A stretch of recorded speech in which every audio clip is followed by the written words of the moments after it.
Welcome to another episode of the CPG Guys podcast. Our hosts, Sri Rajagopalan, Peter V.S. Bond, and Brian Gildenberg explore how brands and retailers engage consumers in an increasingly digitally driven world. And now, here are the CPG Guys.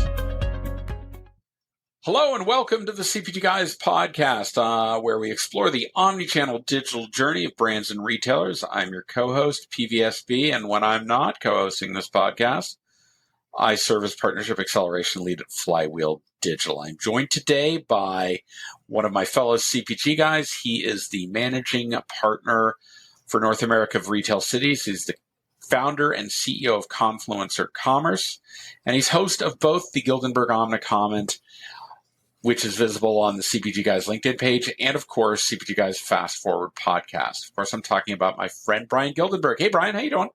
I'm doing great, Peter. And I think it's ironic that when we started this, I used to put the Omnicomment, and now you put the Omnicomment. So isn't that hilarious? I know. All our time is a flat circle, man. It's for those of you who weren't aware, as of January 2nd, Flywheel is now a wholly owned subsidiary of Omnicom Group. So yes, that is, we have juxtaposed our positions. Yes, and who knows? So yes, maybe at some point I'll start liking Connecticut pizza, and that would be the ultimate transformation. That I think there's a better chance of having turkeys learn how to fly, but we'll give it a shot. Right. In any event, or I could just start rooting for the Rockefeller family that is the Los Angeles Dodgers. Either but certainly not the Yankees. No. Well, I think we can both agree that would be a horrible transformation. Yes. Thank you for joining me. Before we get to our guests, we want to help spread the word about this community we've created in the CPG Guys. Beyond sharing the podcast with your friends, you should be doing that. If you're using Apple Podcasts or Spotify as your preferred listening platform, please leave us a rating, as it helps feed the algorithm that makes us more findable by CPG retail people like you looking for education and entertainment.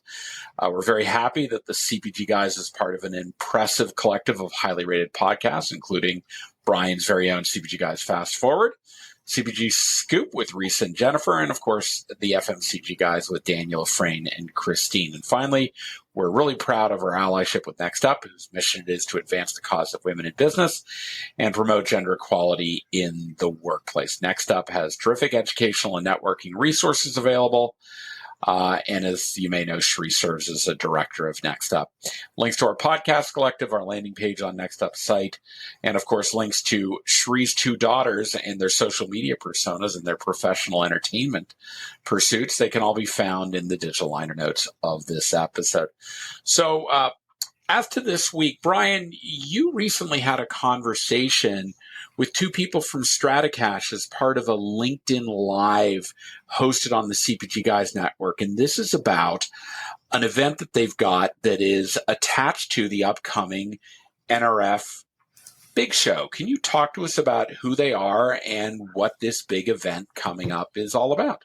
Yeah, certainly. The conversation this past Thursday with Jonathan Rosen and Kevin Carbone from Stratacache was about the What's in Store, the Future of Retail Media Networks event that is taking place a week from today, Saturday, January 13th, at the Javits Center in New York City, right before the NRF Big Show kicks off on Sunday at said Javits Center for the duration of the following week. The event itself is really an attempt to try to bring the conversation about the future of retail media networks with a really kind of a strong lens on how that's going to impact the store, hence the phrase "What's in Store." For those of you not familiar with Stratacache, they are one of the leading providers of content enablement, technology, measurement, and monetization for in-store retail media networks around the world, and they do that in a variety of ways, and which you'll hear more about on the podcast to follow. And the event itself really tackles sort of three big buckets. There's a sort of a whole section around shopper experience and content. There's a section around monetization and value, and then a section around technology, measurement, and insights. I'm going to be hosting a panel conversation in there about the future of how connected TV and retail media networks and in-store retail media networks are all going to come together in the future. I'll be joined by our friends from the Trade Desk 8451 and Meta for that conversation, and a wide range of participating companies, including Albertsons and Unilever and Jeffrey Bustos from the IAB and Andy Murray from Big Quest and the University of Arkansas. We'll have a whole bunch of different presenters there to chat about the future of retail media networks. So hopefully, in the comment section below this podcast, there'll be a link to register for the event, and we hope to see many of you there as we seek to explore the future of retail media networks.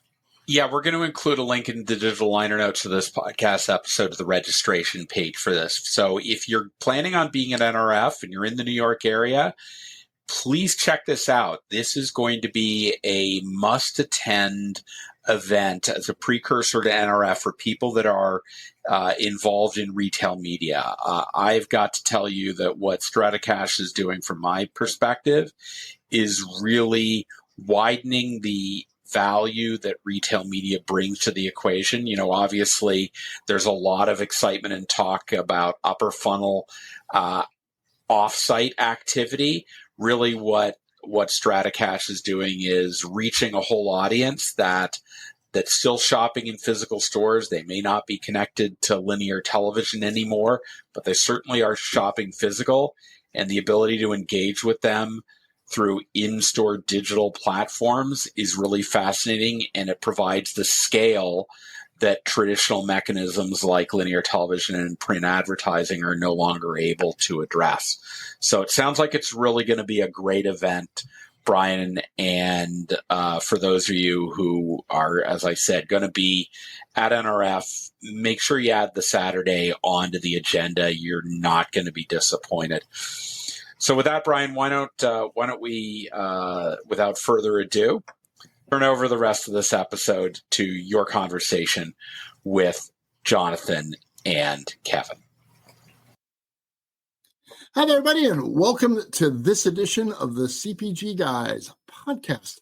Today we're doing a live episode, so no edits, no retakes, no nothing, guys. So we're operating without a net here, as they say in the entertainment world. So I am joined today by Jonathan Rosen and Kevin Carbone from Stratacache, and we're here today to talk about an event coming up on January 13th, 2024.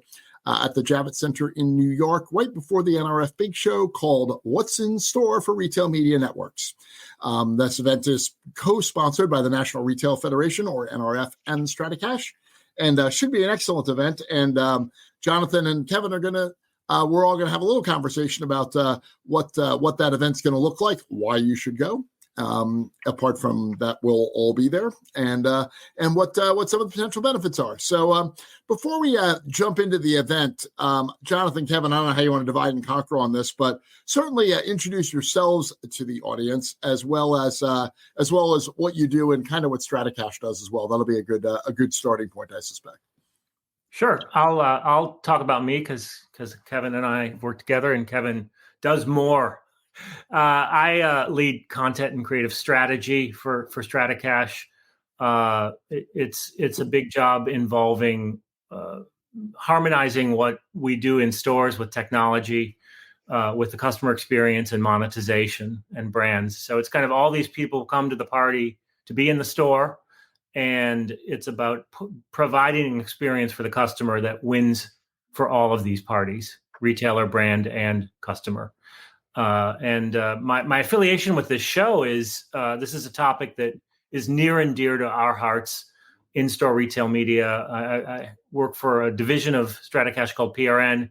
We focus on in-store monetization and work with a lot of different retailers to bring brands and technologies to their stores. We've been doing it for a while, 30 years actually, and retail media started as something. I'm going to get to you, Kevin, in a minute. But retail media started as something that was in store. Now, of course, it means really fundamentally digital, but it's coming back to the store, and that's what this event is about. Kevin? Yeah, thanks, Jonathan. Let me just start a little bit about Stratacache so it's framed properly. Stratacache is probably the largest global digital signage provider and operations in Europe, Asia, North America, Latin America. and it consists of a number of divisions, each adding something unique to our service offerings for retailers and non-retailers alike. PRN is one of those divisions. I'm the CEO of PRN, and as Jonathan said, PRN is focuses on in-store experience and monetization. Was acquired by Stratacache about 8 years ago, and really brought something unique to the table. And what we do at PRN and what we're going to continue to do in terms of monetization and operating retail media networks is central to what we're bringing to the table for this event associated with NRF. I'm also the CEO of Scala, which is another division. We do hardware and software for Stratacache, but again, they're closely aligned in terms of the overall services we offer to retailers. Yeah, and and I can vouch for PRN's chops in this space, having been around it for a long time. If you go back to the origin story of retail media, it wasn't everything that you see today. It was some of the early stuff that retailers were trying to do in terms of just simply putting television networks inside their stores, and PRN was a big part of that, probably 20 years before retail media became anything that anybody was talking about to the degree that people are discussing it now. I also think it's interesting, and we'll touch on this as we get into some of the content of the day. Jonathan, I think you alluded to the fact that retail media tends to be thought of in the United States in particular as a digital first phenomenon. But obviously, one of the tracks at the event is the global portrait of this, where you've got some of your friends from Threefold coming to talk about markets like the UK. And in markets like that, retail media is not a digital first phenomenon at all. Actually, in most of the rest of the world, in the non-Amazon centric retail markets of the world, retail media is more of a store-based ecosystem, and one where the store has always played a more active role in terms of how brands bring their products to life. So I think that's going to be great. So Jonathan, you started, I think, on this in terms of the why now a little bit with the for the event, but just talk a little bit about the What's in Store for Retail Media Networks event that you've got put together, and what we got a rough order of play for the day in terms of how it's going to play out. Yeah, no, absolutely. It's a full day, 10 sessions, actually 11, where we're really taking a curated look. It's not one of the things we really wanted to do with this conference is to have it be completely non-branded with regards to, and all of the sessions are sessions that are, none of them are pay to play. They're all topics that we feel are critical for the evolution of this field. And we've kind of divided the concept of retail media in store into kind of three buckets. There's monetization, obviously, is critical, and how you generate revenue for the store, but probably most important and nearest to my heart is in-store experience. How do you think about retail media bringing a network into a store, and what does that look like as an experience? Monetization, as I just mentioned, is another track, and that covers off on how we frame the experience and drive revenue from it. And Kevin will talk a lot more about that. And then there's the technology and the insights track. So basically, it's those three tracks and several segments under each. Some of the really cool stuff I think we're doing that I'm most excited about. Jeffrey Bustos from IAB is going to be premiering a new white paper on in-store measurement, which is something that there's a lot of debate around. How you do it, what are best practices, how can it be done, how does that relate to privacy? On the technology front, Chris Riegel's interviewing Paul Martino from the NRF. He's in charge of, he's a senior counsel and does a lot of lobbying on the Hill for retailers around privacy concerns. And really the fundamental concern or threat to retailers right now is loyalty programs. And potentially, if that gets legislated to a large degree, that becomes really problematic because retail medias are built on data, as we know. Yeah. And then the third track, and I'll be really brief, is another session rather that I'm super excited about is the sort of the non-US perspectives that you were talking about, just this idea of what's going on in Europe, what's going on in Asia. Because it was, retail media in store. There are a lot of stores that are much more digital in Europe, and what can we learn from them? Kevin can tell you more a little bit about the sort of purpose of dividing it into these tracks and kind of what we've got scheduled in the monetization track. Yeah, the three areas that Jonathan talked about are important in that if you're, it's all about the in-store experience, right? We know over the years in our experience, we've seen retailers try and fail at a retail media network, in part because, back in the old days, they might just put a bunch of advertising on the screens in store and not think twice about the consumer experience.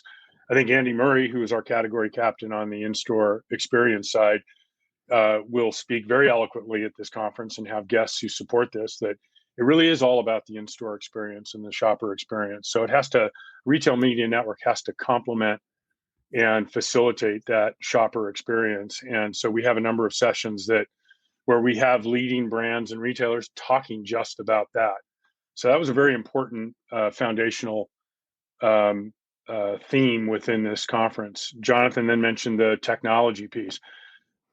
Part of why we're now here and we think it's the right time for having this event is that technology has evolved to a point where the nature of commerce and media is changing.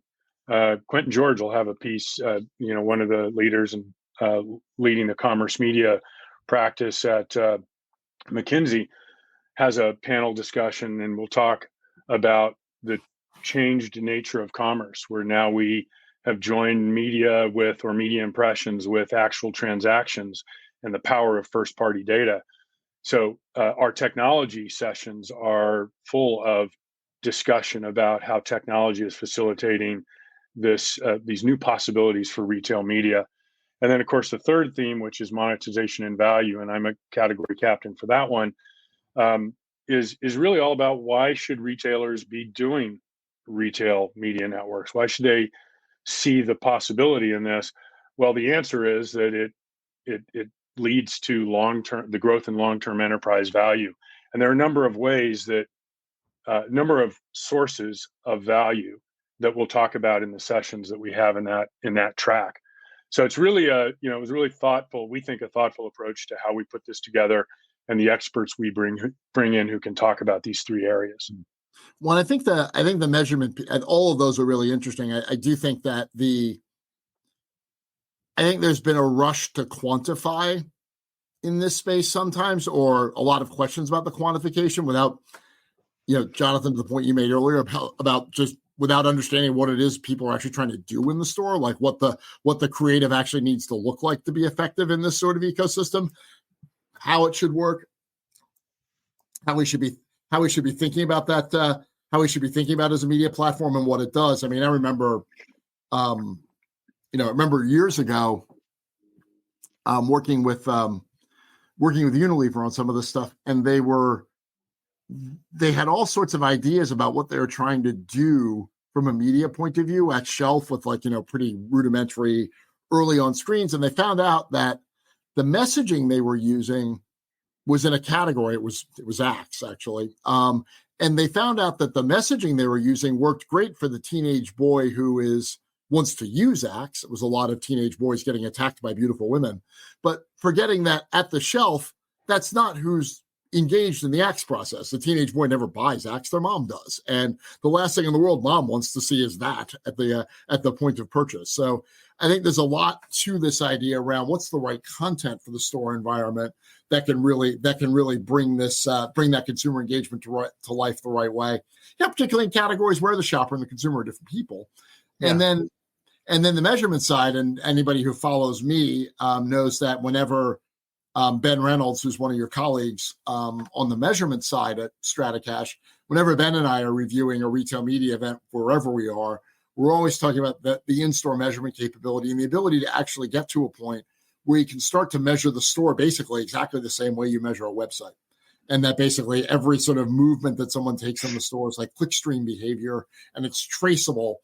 And I think is it fair to say that we're a little bit closer to that than the average uninformed, or, not uninformed, but the average listener that's not paying a lot of attention to the space? We're a little bit closer to that than people think, right? In terms of being able to tie an individual's movement through the store to their purchase data, to an identity that can then be beamed out into the broader marketing ecosystem, right? Yeah, I think Ben will be speaking. He has a panel.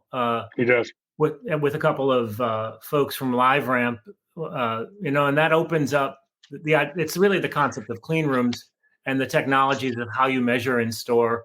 And I think Kevin, Ben is the expert, and it'll be really interesting to see how he constructs the panel. But what I think the takeaway is going to be is that it's much closer to being actionable now than it ever has been.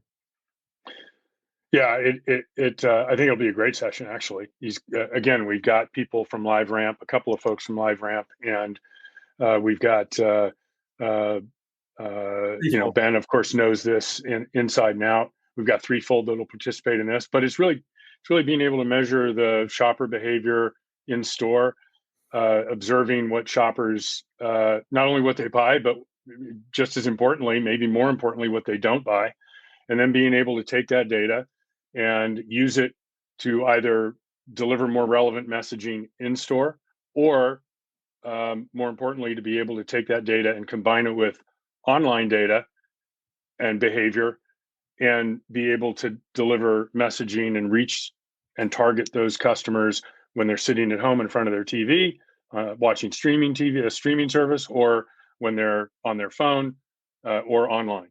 So it's really powerful stuff. Well, and that's the panel that's near and dear to my heart, because that's the one I'm moderating, which is the panel on connected TV. And we're going to have some great participation there from 8451, from the Trade Desk, and from Meta about how the audience ecosystem can then be matched to what's happening in store. And then basically you're getting to a point right now where, for a retailer with a robust loyalty platform like an 8451, you're going to be able to, sort of really get granular in terms of once the connected TV media buying ecosystem catches up to where the retail world is. Because to be honest, right now, the problem with all of what I'm about to say is not on the retail side in terms of its capabilities. It's on the connected TV side in terms of how connected TV works as a media buying platform right now. But eventually you're going to get to a point where I can granularly market to people based on their shopping behavior. I can serve them fairly specific and targeted content when they're sitting at home on the couch watching something, to figure out people that are in the category that haven't bought yet, or people that are buying the category but not buying it at Kroger, or buying the category but not buying your brand. You're going to be able to do all this stuff and then be able to beam that content back and then measure the effectiveness all the way through on a one-to-one level. And that's where I think this all starts to get really, really cool. Particularly in a world where cookies might be going away, which of course they're probably not, because once again, Google may have decided to kick that particular can down a particular road. I'm pretty sure cookie deprecation is going to turn into the Y2K of marketing problems. It's the Y2K for this generation. So as eventually that will happen. But by that time, everyone will have planned around it, scenario plan for it, and it'll be fine. Well, let's talk a little bit about. So it's a robust event. Who do you think should come apart from everybody? Well, yeah, no, I think I'll tell you who the class of people who are not really class, but the folks who are coming, the types of folks that are coming. We've got a lot of C-level, a lot of sort of director and VP level at the retailers themselves, because I think that would probably be first and foremost a big segment of who we think should come, just because a lot of retailers understand that 75-80% of their audience is in the store, the physical store, and they want to in the US sort of tackle this idea of bringing media into the store, but it's still nascent to a lot of folks, and that's what we're really talking about. So I think retailers, analysts from the agency side, and buyers from the agency side, I think brands, we've got a lot of brands coming because it's really, the supply side, demand side, the relationship between retailers and brands is being worked out both in the digital realm of retail media networks, and it will need to be worked out, and carry over some of these new processes and ways of working together will have to take place in the store.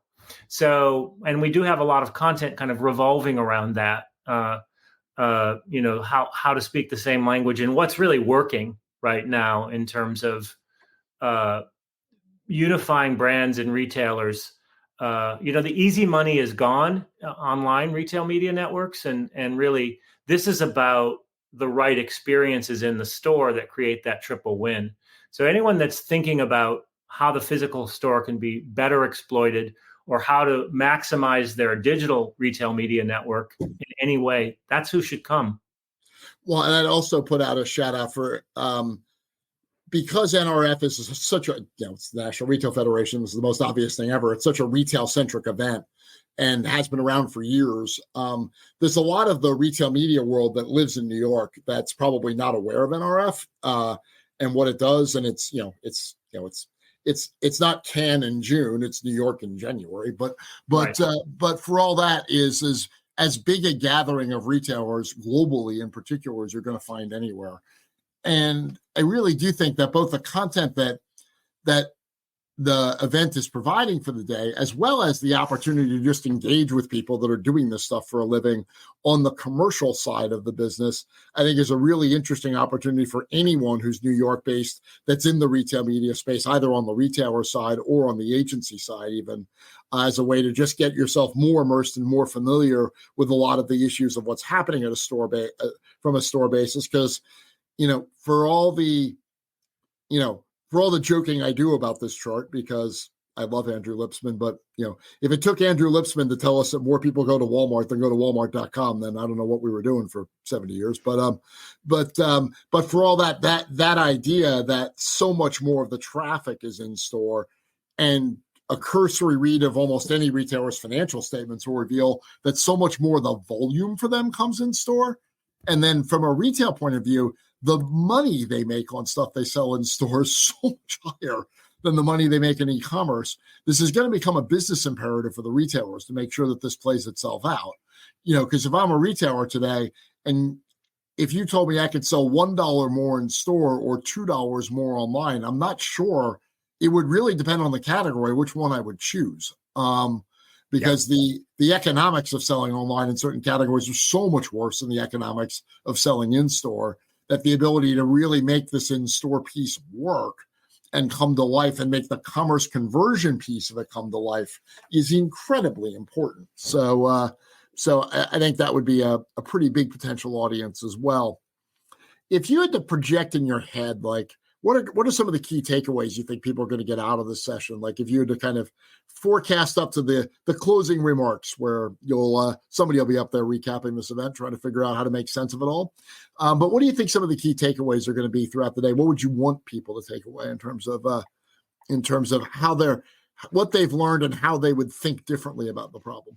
Kevin, I think that's you, because you will be doing just that sort of recap at the end of the day with some really luminaries in the space, Colin and Andrea from Illum. Like that, so talk a little bit more about what you have in mind, how you think the recap's going to go.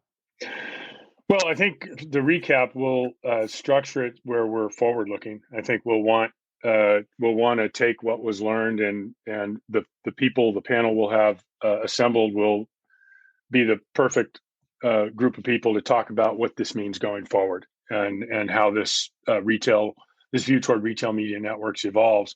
But I would think one of the key takeaways should be that operating and building a retail media network with an in-store focus is entirely possible, and it probably has the potential to deliver more value than people thought previously, in large part because of all the traffic that is going through the store, but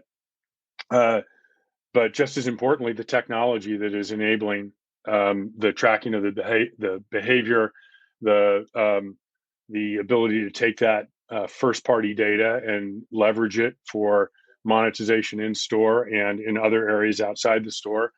I think that'll be hopefully one of the biggest takeaways. We'll have very very credible group of leaders, whether they're from brands or retailers or analysts in the space, demonstrating this and talking about it. So I think that's the biggest takeaway we'll want to have from this. And then just also, where to turn to start moving down that path. Again, as we mentioned, the retailers or those who are from Europe will probably say, hey, we've been doing that for a while in Europe, but not successfully, or maybe not as successfully as we need to do. We will have learned some things about how we can take a different sort of tack. And then those here, based in North America, will learn some things about how to get on that path in store and realize some real value from it. Yeah, and I think and that piece is also a big one, and that's where Colin's expertise, having done this in so many different markets around the world, having seen how the in-store media componentry evolves in countries that candidly are probably a little bit ahead of where the U.S. is in terms of how to measure that. Notably, markets like the U.K. and Australia, which I think are probably two of the markets in the world where in-store is a better understood part of the retail media ecosystem than it is here. And you've got a lot of participation, whether it's from Colin or whether it's from the Threefold team, who are real stone cold experts on the evolution of retail media in the UK, coming to sort of tackle that. And then obviously, whenever you've got one of our favorite CPG Guys family members, Andrea Lay, up there, you're doing something right. So that works out well as well. So as we kind of bring this live session to an end here, you don't want to go too much beyond the half hour point with one of these. But what do you if you think for out the 24 and 25, and I had to ask you individually, what do you think is in store for retail media networks? What do you think some of the biggest changes are going to be as we think about these retail media networks over the next couple of years? What are some of the major transitions, and how would you expect everybody to be treating these differently over the next 12 to 18 months? Kevin? Well, it's a whole new ballgame. I think that again, with the technology that's available and the ability to we're so close, as you said, to measuring in store, being able to measure behavior. I think that retailers are going to take in 24 especially, take a very fundamental, granular look at how they implement this across their chains and in their stores. We're already seeing that. We're already seeing large retailers either issue RFPs or engage us and others in conversations about how they actually pilot in 24, and with an eye toward going to full rollout in 2025. So I think we'll see a lot of pilots in 2024 that attempt to, that put retail media networks in place where you can monetize, test that monetization, test the measurement of the in-store behavior, and with an eye toward doing full rollouts in 2025. The activity, I think, is just going to continue to pick up throughout the year. Yeah, it is a 2 to 3 year cycle, and it's like this is probably the biggest cycle. It's the biggest cycle we've ever seen, and it's really simple. The store is understood to be the final frontier, and it's doable, but you do have to test and learn. And to Kevin's point, and what Chris Riegel, CEO of Stratacache, says, he calls it the sentient store, which I kind of love that phrase. But it's just all of these different technologies are coming in 23, 24, 25, right? That shelf edge and new electronic shelf labels and new labeling standards that allow products to be tracked down to the product level, which becomes another data source. And so some of these technologies seem like they're not related to retail media, but what's kind of cool is that they need to converge, because they all are converging in this physical space, the store. And so we're seeing a lot more collaboration between silos that traditionally haven't collaborated, understanding that store planning is so super central to this. Store ops is super central to this. And I think retailers are at that point where they understand they kind of need to move as one machine. Well, and for people that haven't seen Andy Murray's work that he's going to present with the University of Arkansas team, talks a lot about, from a management point of view, the silos that need to come down in order for, on the retailer side, to reconcile the operations team, the merchandising team, and the media monetization teams. And on the brand side, the commercial teams that sell into the retailer that historically have owned and not controlled, but owned and influenced the physical space in the store, as well as now the media input out there. Your conversation about the importance of the user experience is critical from a shopper and a consumer point of view, but there's also got to be a commercial user experience as well that drives a return on that space, because that space has just probably been reallocated from something that was doing more of a traditional merchandising role, and getting that balance right, I think, is going to be incredibly important. So why don't we wrap this up, and you guys want us to take a quick recap as to where people can go to get more info on all this? Yeah, sure. It's if you go to the NRF Big Show site, you'll scroll down just like a quarter of the page, and you'll see what's in store for retail media networks, and there'll be a button there, and you can go right in. So I think the website is NRF. I've got it up right here, nrfbigshow.nrf.com. That's nrfbigshow.nrf.com. You scroll down just past Drew Barrymore and Magic Johnson, and you'll see what's in store for retail media networks. And there's a Learn More tab, and that'll set you on the journey towards attending the show. So it's pretty straightforward. Awesome. All right. Well, gentlemen, thank you very much. Thanks to Jonathan and to Kevin for taking time out of a busy day to share a perspective on this fantastic event coming up on January 13th. And for the CPG guys, this is Brian Gildenberg. Thanks, as always, to our 27,000 listeners, 27,000 followers on LinkedIn. And there'll be more details for those of you that are listening. This is a podcast. There'll be details and a URL in the liner notes for the episode. Thanks for listening, everybody. Have a great day.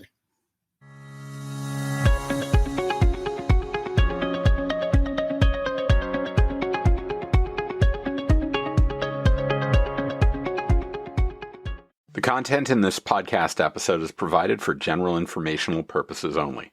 By listening to our episode, you understand that no information contained in this episode should be construed as advice from CPG Guys, LLC, or the individual author, hosts, or guests, nor is it intended to be a substitute for research on any subject matter.